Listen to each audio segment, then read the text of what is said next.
Hi, my name is Kaleb Miller. I'm 14 years old and I am the host of BMCL, otherwise known as Black Minds Change Lives. And on my podcast, we talk about real world life problems and how to solve them, specifically ones that have to do with the black community. And today, the topic is critical race theory. Now, critical race theory was a theory that was created in 1994 by Roy L. Brooks. She was a law professor. Recently, more documentaries and more studies have been popping out about it, and that's why it's so popular in today's media.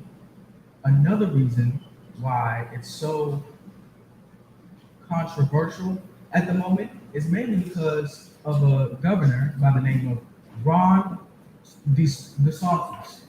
He is a Florida governor, and he has tried his hardest to make sure that critical race theory can be taught in schools. Now, what is critical race theory? Critical race theory basically is the truth. It's just saying that America is deeply rooted in racism, and that most of the choices that we have made in society have stemmed from that racism.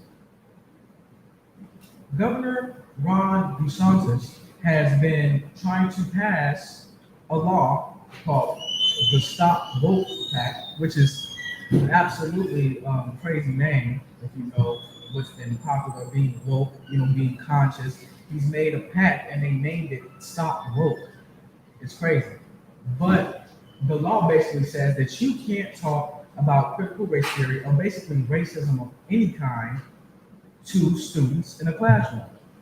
They said that you can't talk about the Three-Fifths Act, which is basically saying that black people are only three-fifths of a person, but you can't directly say it was a bad thing that happened. Now that sounds crazy to me. I can't say that racism or slavery was bad.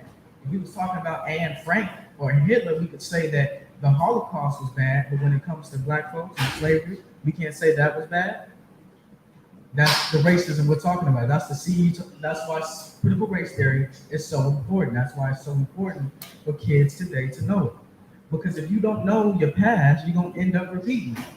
And I believe that the world will be would be in such would be in such better condition if we didn't try to run away from our problems, if we didn't try to hide it, if people stop pretending like race isn't a thing and stop seeing color, if people actually saw people for who they were, saw that certain people have cultural differences than others and just respected it, maybe we'd be able to have world peace.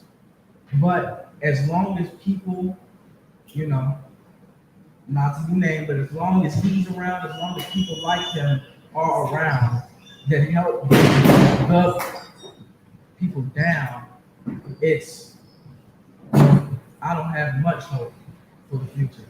But hopefully, me talking about this issue, you'll be able to spread it with your friends, your family.